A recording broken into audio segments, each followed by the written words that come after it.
주일은 가정의 달입니다. 첫째 주일 우리가 어린이 주일로 지금 지키고 있고요. 둘째 주일은 어버이 주일, 셋째 주일은 부부 주일, 교사 주일로 그렇게 지키게 됩니다.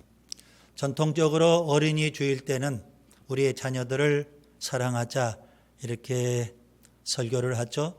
둘째 주일 어버이 주일 때는 부모에게 효도하자.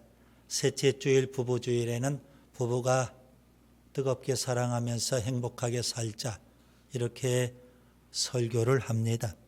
그런데 오늘은 약간 초점을 바꾸어서 어린이 주일, 물론 어린이들을 우리 자녀들을 사랑해야 맞죠. 자녀들이 헌신하게 하자. 둘째 주일 어버이 주일 부모가 헌신하자. 셋째 주일 부부 주일 부부가 헌신하자. 헌신이라는 데 좀 초점을 맞추면 또 다른 의미가 있을 거라고 생각합니다. 오늘 사무엘상 1장과 2장에 보면 아주 대조적인 두 가정이 나옵니다. 제사장인 엘리의 가정이 있고요. 그리고 한나의 가정이 있습니다. 부모도 아주 대조적이고 자녀들도 아주 대조적입니다. 엘리와 한나 너무 대조적입니다. 그리고 엘리의 두 아들 홈니와 비나스, 한나의 아들 사무엘 아주 대조적입니다. 엘리의 두 아들 홈니와 비나스는 아주 훌륭한 자녀들이었죠. 한나의 아들 사무엘은 아주 경건한 아들이었습니다. 엘리 집안은 저주받은 집안이 되고 몰락하게 됩니다. 한나의 집안은 하나님의 복을 받게 됩니다. 아주 선명한 대조를 우리가 보게 됩니다. 왜 이런 일이 벌어졌을까요? 물론 자녀들에게도 문제가 있지만 그보다 더 큰 문제는 부모에게 있다는 생각입니다. 그래서 오늘 설교의 제목은 부모의 책임 이렇게 정해봤습니다. 자녀를 대한 부모의 책임은 뭘까요? 저는 오늘 본문을 통해서 세 가지를 말씀드리려고 합니다. 물론 여기 우리 자녀들도 있고 청년들도 있습니다. 결혼하지 않는 청년들. 그러나 앞으로 우리가 가정을 꾸리게 될 거고 또 부모의 입장이 될 날이 분명히 있지 않겠습니까? 그래서 미리 우리가 좀 배워야 되고 이미 우리가 부모인 경우 더더욱 오늘 말씀을 우리가 마음에 깊이 새기고 자녀에 대해서 부모로서 우리가 가져야 될 책임이 뭔지 좀 마음에 새기면서 부모의 책임을 다하는 그래서 우리 자녀들이 좀 더 복받은 자녀로 경건한 자녀들로 성장해 갈 수 있기를 바랍니다. 부모의 책임 첫째, 자녀를 하나님이 주신 기업으로 여겨야 합니다. 본문 27절 한나는 엘리 제사장에게 이렇게 고백합니다. 이 아이를 위하여 내가 기도하였더니 내가 구하여 기도한 바를 여호와께서 내게 허락하신지라. 한나는 본래 자녀가 없었습니다. 그래서 그는 포기하지 않고 하나님 앞에 간절히 기도합니다. 성막에 나와서 그렇게 간절히 기도했어요.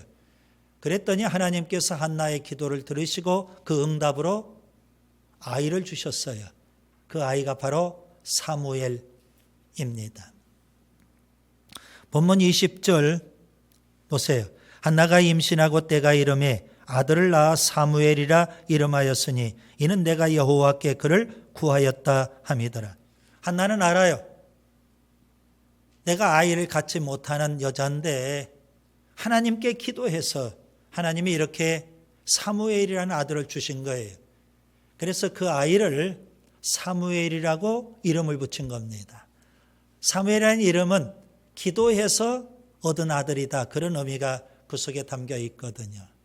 그렇게 기도를 통해서 응답으로 사무엘을 얻었고 엘리 제사장에 가서 또 그걸 고백하는 겁니다. 내가 기도해서 이렇게 아들을 얻게 됐습니다. 여러분 꼭 기억하세요. 자녀는 하나님이 기업으로 주신 겁니다. 오늘 우리가 이것을 부모가 마음속에 깊이 새겨야 합니다. 출애굽기 2장 2절에 보면 모세의 출생 이야기가 기록되어 있습니다. 그 여자가 임신하여 아들을 낳으니 그가 잘생긴 것을 보고 석 달 동안 그를 숨겼으나. 자, 모세의 부모가 아이를 보고 너무 잘생겼더라는 겁니다. 그 아이를 그래서 숨긴 겁니다. 그 시대는 애굽의 바로 왕이 히브리 민족 이스라엘 백성을 아주 심하게 핍박하고 학대하고 말살하는 그런 정책을 폈습니다. 그래서 심지어 산파들에게 남자아이가 나면 엎어서 죽여라. 그렇게 애굽의 바로 왕이 지시하고 명령을 내렸던 겁니다. 그래서 얼마나 많은 히브리 아이들이 이스라엘 아이들이 죽었는지 모릅니다. 그런데 모세의 부모는 이 아이가 너무 잘생겼기 때문에 엎어서 죽일 수가 없는 겁니다. 그래서 숨겨두었다 이렇게 말씀하고 있죠. 물론 부모가 자녀를 볼 때 잘생겼죠. 모든 부모가 당신의 자녀들을 볼 때 다 잘생긴 겁니다. 세상의 그 어떤 자녀들보다도 너무 잘생긴 겁니다. 그리고 이 아이들이 커갈 때 세상이 그 누구보다도 지혜로운 것 같아요. 공부도 잘할 것 같고 멋있는 자녀로 그렇게 여기는 겁니다. 이게 부모의 눈이죠. 속담에 이런 속담이 있어요. 고슴도치도 제 새끼 털은 부드럽다. 부모니까 그렇죠. 고슴도치 털이 무슨 부드러울 수 있겠어요? 여우털처럼? 그렇지 않죠. 그런데 고슴도치 부모가 보면 자녀의 그 고슴도치 털도 부드럽게 보이더라는 겁니다. 이게 부모죠. 탈무드에는 이런 말이 있습니다. 자녀를 아름답게 보는 부모의 눈이야말로 하나님이 주신 것이다. 그래서 부모의 눈으로 자녀를 보면 다 아름답게 보이는 겁니다. 남이 볼 때는 그렇지 않아도 부모의 눈으로 보면 내 자식 다 멋있고 아름답고 그렇게 생겼더라는 거죠. 여러분, 자녀가 예뻐 보이지 아니하면 어떻게 자녀를 위해서 수고하고 희생할 수 있겠습니까? 자녀가 다 예쁘게 보이죠. 그래서 옛 어른들이 늘 하신 말씀이 있어요. 자녀는 눈에 넣어도 아프지 않다. 그 말이 젊어서는 이해가 안 됐는데 이해가 되는 듯해요. 그렇죠? 부모의 눈으로 보면 내 자식 다 귀하고 소중하고 아름답게 보이는 겁니다. 여러분, 자녀가 혹시 밉게 보여요? 예쁘게 보이지 않습니까? 그것은 하나님이 주신 눈이 아니에요. 마귀는 부모와 자녀 사이를 자꾸 이간질시킵니다. 그래서 부모의 눈을 어둡게 해요. 자녀를 아름답게 또 멋지게 예쁘게 보지 못하게 해요. 그래서 부모와 자녀 사이에 갈등을 조장하고 심지어 윈수처럼 지나게 만드는 경우도 있어요. 방금 전에 고슴도치를 제가 말씀드렸는데 고슴도치보다도 못한 그런 부모가 되면 안 되잖아요. 고슴도치는 자녀를 그렇게 아름답게 보는데 하물며 우리가 자녀들을 귀하게 봐야 되지 않을까요? 모세의 어머니 요게벳, 그녀의 눈에 비친 모세의 모습은 너무 아름답더라는 겁니다. 너무 잘생겼다라는 겁니다. 그런데 사도행전 7장 20절에는 이렇게 부연 설명을 합니다. 그때에 모세가 낳는데 하나님 보시기에 아름다운지라. 자, 사도행전에는 하나님 보시기에 아름답더라 그렇게 표현하고 있어요. 이거 굉장히 중요한 표현 아니겠습니까? 모세의 아름다움은 하나님이 보실 때의 아름다움이에요. 그래서 모세의 어머니 요게벳은 그런 하나님의 시각으로 자녀를 보는 거예요. 그래서 아름다운 거예요, 여러분. 오늘 우리가 하나님의 시각을 갖고 하나님이 보시는 관점에서 자녀를 바라볼 수 있어야 돼요. 하나님이 나에게 주신 자녀다 이거죠. 물론 객관적으로 봐서 다른 자녀하고 비교해 보면 좀 부족한 부분도 있고 좀 모자란 부분도 있을 거예요. 심지어 장애도 있을 수도 있겠고 얼굴이 그렇게 썩 잘생기지도 못할 수도 있어요. 그런데 우리가 하나님의 시각을 갖고 바라보면 정말 아름답고 잘생긴 거예요. 멋있어요. 하나님께서 고민하셨어요. 이 자녀를 이 지구상에 많고 많은 부부 가운데 어떤 부부에게 자녀를 맡겨줄까? 그래서 하나님께서 우리에게 맡겨주신 거예요. 하나님도 고민하시고 이 가정, 이 부부에게 맡겨줘야만 이 자녀가 정말 아름답고 행복하고 멋있는 인생을 살 수 있겠다 생각을 하고 맡겨주신 거예요. 그렇다면 오늘 우리가 그 하나님의 뜻을 깨닫고 우리의 자녀는 어떤 자녀다? 하나님께서 기업으로 주신 자녀다. 이 믿음이 있어야 돼요. 시편 127편 3절 보라 자식들은 여호와의 기업이요 태의 열매는 그의 상급이로다 그랬어요. 자, 자녀를 표현할 때 기업이라는 표현을 쓰고 있어요. 이 기업을 저는 숙제라는 단어로 좀 바꾸고 싶어요. 자녀는 하나님이 부모에게 주신 숙제입니다. 인생의 숙제예요. 자, 학교에서 어떤 선생님을 좋아하죠? 공부 못하는 학생들은 숙제 안 내는 선생님을 좋아해요. 너무 멋있다고 하거든요. 그런데 진정한 선생님은 학생들에게 숙제를 내요. 학생들이 싫어하고 학생들이 귀찮아하도 계속 숙제를 내요. 그러면서 공부하라는 거예요. 복습도 하고 예습도 하라는 거예요. 왜요? 실력을 쌓아야 되잖아요. 하나님께서 부모에게 숙제를 주셨어요. 자녀를 맡겨주신 것은 숙제라고요. 부모가 그 숙제를 잘 감당해야 돼요. 물론 자녀 양육이 절대 쉬운 거 아니죠. 요즘은 돈도 많이 들어요. 그렇죠. 예전에는 못 먹고 못 입고 못 자고 그렇게 자녀를 양육했어요. 나는 못 배웠어도 자녀는 어떻게 해서든 가르쳐야 되겠다는 거예요. 나는 못 입어도 자녀는 기죽지 않도록 좋은 옷 입혀야 돼요. 남들이 먹는 거 좋은 거 다 사다 먹여야 돼요. 그게 부족하니까 부모는 못 먹을 수도 있어요. 자녀는 먹이면서. 오늘 우리 시대는 다 잘 먹어요. 그렇죠. 다 좋은 환경에서 자녀들이 성장해 가요. 돈도 많이 들어요. 자녀 양육이 결코 쉬운 것만은 아니잖아요. 그런데 하나님이 우리에게 맡겨주신 숙제예요. 그 숙제를 잘 감당하면 하나님이 주시는 상급이 있거든요. 자, 그 본문을 제가 다시 한번 읽어드리려고 합니다. 방금 제가 해석해 드린 걸 마음에 새기면서 이 본문을 여러분이 마음에 깊이 새기기를 바랍니다. 시편 127편 3절이에요.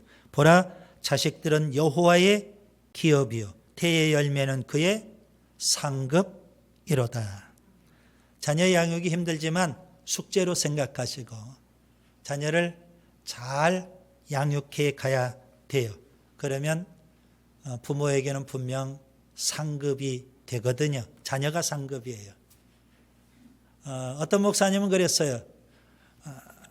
부모가 자녀에게 은혜를 베풀죠. 부모의 은혜 아닙니까? 자녀들이 부모의 은혜로 살아요. 그런데 역으로 자녀가 부모에게 주는 은혜가 있대요. 자녀의 은혜입니다. 그게 뭘까요? 자녀 때문에 우리가 얼마나 기뻐합니까? 자녀 때문에 우리가 얼마나 행복합니까? 자녀가 없다고 생각해 보세요. 삭막해요. 가정이 가정답지 못한 경우들이 많아요. 그래서 우리 교회 안에 자녀 갖기를 원하는데 갖지 못한 가정이 있어요. 그래서 제가 죽을 맛이에요. 목회자로서. 저도 그런데 그 부분은 얼마나 힘들겠어요. 자녀는 하나님이 주신 기업이거든요. 둘째, 자녀를 신앙으로 양육해야 됩니다. 자녀를 잘 양육하고 싶은 것은 부모의 마음이에요. 가능하면 지혜롭고 가능하면 훌륭하게 자녀를 양육하고 싶은 것, 모든 부모의 마음이라고요. 그런데 현실은 꼭 그렇지만 않죠. 어떤 경우는 부모가 너무 자녀에게 과도한 기대를 걸어요. 그러다 보니까 자녀가 굉장히 부담스러워해요. 심지어 스트레스가 돼요.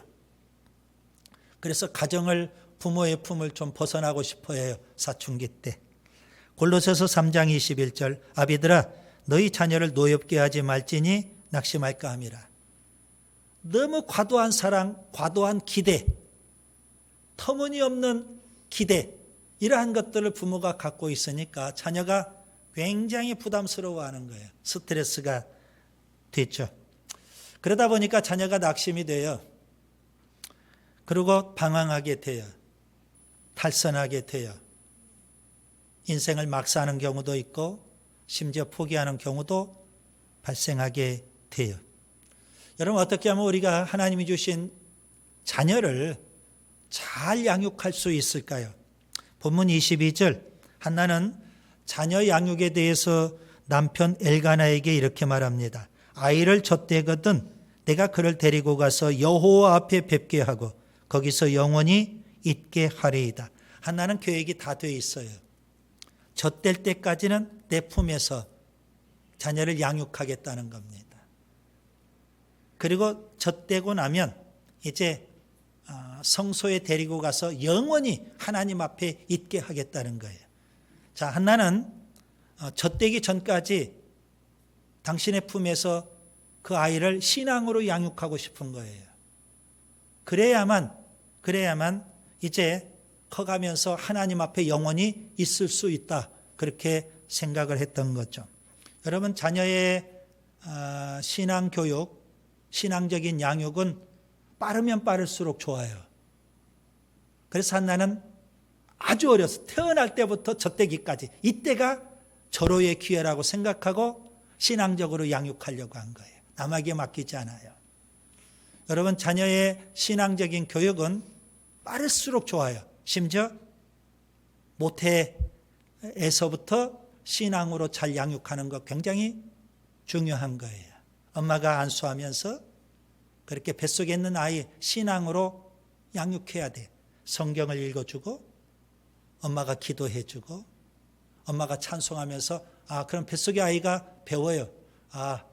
오늘은 많은 찬송 소리가 들리는구나. 이거 예배당에 간 거거든요. 엄마가 지금 기도하고 계시는 거구나. 나를 위해서. 엄마가 나를 지금 축복 기도해 주고 계시는구나. 뱃속에서부터 신앙을 배워가는 거예요. 그러면 평생 가게 돼요. 에베소서 6장 4절, 아비들아 너희 자녀를 노엽게 하지 말고 오직 주의 교훈과 훈계로 양육하라. 뭘로 양육한다고요? 신앙으로 양육하라는 의미죠. 연어를 잘 아시죠? 연어의 중요한 특징은 회귀성이라는 특징이 있습니다. 강에서 연어가 태어나요. 그러면 강을 따라서 바다로 나아가요. 바다에서 성장해 가요. 심지어 저 알래스카에까지, 그 먼 바다에까지 가서 이 연어가 성장해 가요. 그리고 다시 그가 이제 알을 낳을 때가 되면 자기가 태어난 곳 모천으로 돌아와요. 그 머나먼 바다를 다시 돌아와요. 강을 거슬러 오르고 내를 거슬러 올라가고 자기가 태어난 곳까지 가게 돼요. 아주 강한 회귀성 본능이 연어에게 있거든요. 그런데 연어보다도 더 강한 회귀성 본능이 있어요. 그건 뭘까요? 신앙이에요. 신앙의 회귀성 아주 중요한 겁니다. 엄마 뱃속에서부터 모태신앙으로 태어나고 아주 어려서부터 신앙으로 자랐다고 해보세요. 물론 인생을 살면서 세상에 우리의 시선을 빼앗길 만한 너무 휘황찬란하고 현란한 것들이 많죠. 그래서 잠시 탈선할 수도 있어요. 그런데 저는 확신해요. 반드시 언젠가는 돌아와요. 이게 바로 신앙의 회귀성이에요. 그걸 바라보면서 어려서부터 신앙을 주입해 주는 거예요. 세뇌하듯 신앙을 심어 주는 거라고요, 여러분. 자녀의 신앙은 부모의 책임입니다. 그래서 부모는 자녀를 신앙으로 양육해야 돼요. 고상한 어떤 부부는 이렇게 말할 수 있어요. 신앙은 자유다. 절대 그렇지 않아요. 그 말에 대해서, 그 생각에 대해서 주님 앞에 가서 책임을 지셔야 돼요. 자녀의 신앙이 자유일 수는 없어요. 부모가 예수님 믿으면 자녀도 반드시 예수 믿어야 돼요. 이것은 필수예요. 선택이 아니에요. 성경에 보면 부모가 자녀에게 신앙을 그렇게 잘 교육하라고 하는 거예요. 잠언 22장 6절 마땅히 행할 길을 아이에게 가르치라. 그리하면 늙어도 그것을 떠나지 아니하리라. 어려서부터 신앙을 심어놓으면 반드시 늙어서까지 신앙으로 살 수 있다는 거예요. 유대인들에게 아주 중요한 게 있어요. 여러분 2000년 동안 나라 없이 떠돌이 사람을 살아요. 그런데 그들이 어떻게 그렇게 신앙을 이어갈 수 있었을까요? 그들은 매일같이, 지금도요, 매일같이 암송하는 말씀이 있어요. 가정에서 신명기 6장 4절부터 9절이에요. 그 말씀을 쉐마라고 해요. 쉐마. 쉐마라는 말은 신명기 6장 4절의 말씀을 말하는 거예요. 이스라엘아 들으라. 그러면서 하나님이 해주신 말씀이 있어요. 뭘까요?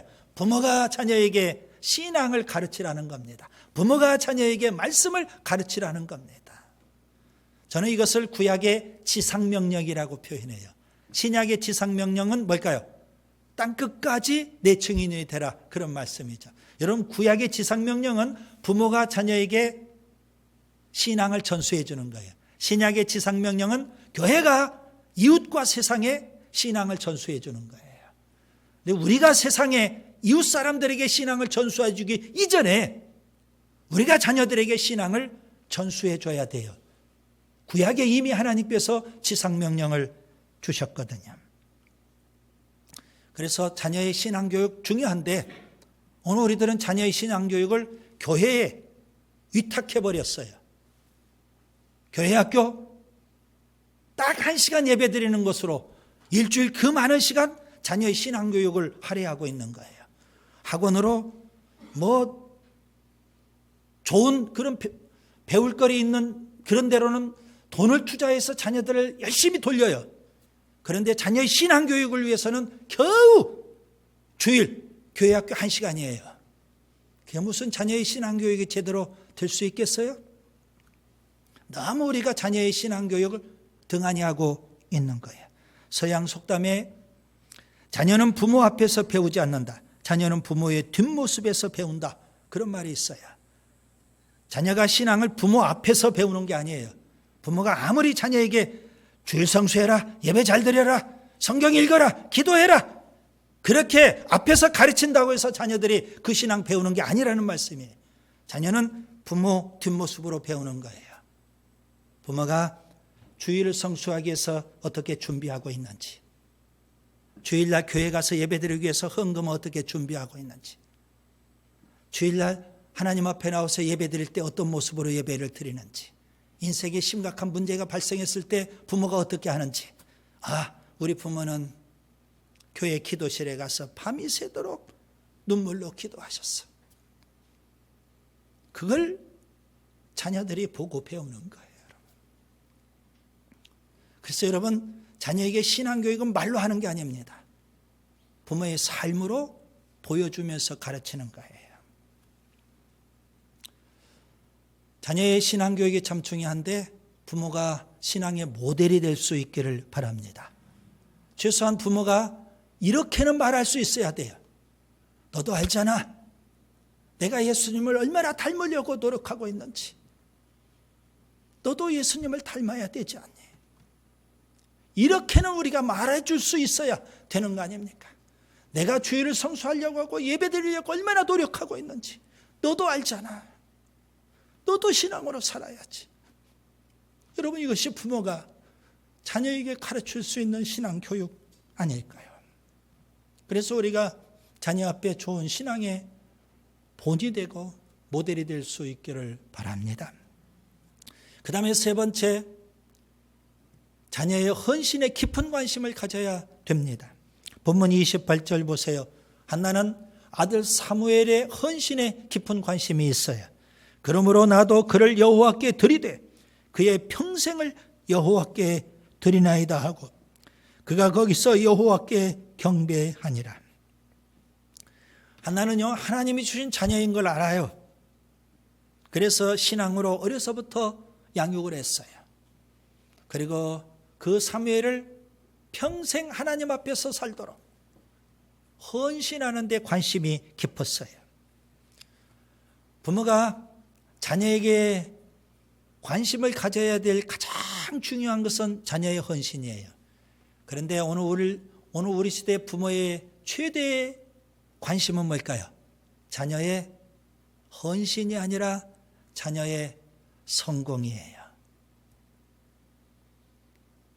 그냥 예배당에 성경 찬송 들고 부모 따라서 교회에 왔다 갔다 그것으로 만족하면 안 돼요. 우리의 자녀가 하나님 앞에 헌신된 삶을 살도록 부모가 관심을 가져야 되지 않을까요? 저는 창세기 22장의 말씀을 가끔 인용을 해요. 창세기 22장, 하나님께서 아브라함에게 말씀하셨어요. 네가 사랑하는 독자 이삭을 모리아산에 가서 번제로 바쳐라. 청청병력과 같은 명령이 떨어졌어요. 아브라함은 아니요, 안 돼요, 한마디도 그렇게 말하지 않아요. 하나님의 명령을 그대로 이행을 해요. 아들 이삭을 데리고 모리아산을 가는 거예요.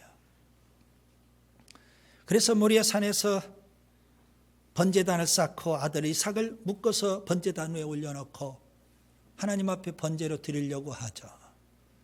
성경을 읽을 때 너무나도 많은 분들이 아브라함의 관점에서 그 본문을 해석을 해요. 아브라함은 참 위대한 신앙이다. 하나님 말씀에 절대 순종했다. 물론 맞아요. 그런데 여러분, 번제단 위에 올려져 있었던 이삭이 그 당시 청년이에요. 아브라함은 100세에 이삭을 낳았으니까 이삭이 청년 될 정도 됐다면, 이삭이 15살이면 아브라함은 115세, 이삭이 20세라면 아브라함은 120세, 극노인이에요. 어떻게 그 극노인이 건장한 청년을 묶어가지고 번제단 위에 올려놓을 수 있을까요? 이건 불가능한 거예요. 이삭은 청년이라고요. 아버지 저 싫어요 하고 아버지를 얼마든지 밀쳐버릴 수 있는 힘이 이삭에게는 넘쳐났거든요. 이건 분명 이삭이 자원해서 기꺼이 스스로 번제단에 오른 거예요. 우리는 이삭의 관점에서 그 본문을 새롭게 해석할 필요가 있어요. 아브라함의 순종도 위대한 거지만 이삭의 헌신은 더 아름다운 거예요. 마치 예수님께서 십자가에 기꺼이 자원해서 스스로 오르신 것과 똑같아요. 부모는 자녀의 헌신에 깊은 관심을 가져야 돼요. 모세의 어머니 요게벳을 여러분 아시죠? 아므란 때 모세가 태어났잖아요. 그런데 기적처럼 그 모세가 바로의 눈에 띄어서 애굽 바로 궁에서 성장을 해요. 죽어야 될 아들이 왕자가 됐어요. 그 당시 최고의 문화에서 최고의 학문을 하면서 그렇게 성장해 가요. 어머니 요게벳은 가만히 있으면 돼요. 이제 내 아들은 뭐 했어요? 승승장구할 수 있어요. 성공적인 인생을 살 수 있다고요. 그런데 어머니가 모세의 유모가 되어서 바로궁에 들어가요. 그래서 모세를 어머니로서 유모로서 양육을 해요. 뭐라고 양육했을까요? 얘야, 너는 왕자가 아니야. 너는 애굽의 왕자가 아니야. 네 혈관에는 히브리인의 피가 흐르고 있어요. 네가 믿어야 될 대상은 애굽의 우상이 아니야. 먼 옛날 조상 아브라함, 이삭, 야곱이 섬겼던 하나님을 우리가 섬겨야 돼. 그렇게 가르친 거예요, 어려서부터. 모세는 유모이며 어머니인 요게벳을 통해서 그 신앙을 배워요. 헌신을 배워요. 그리고 기꺼이 애굽의 모든 부귀영화를 다 내려놓아요. 포기해요.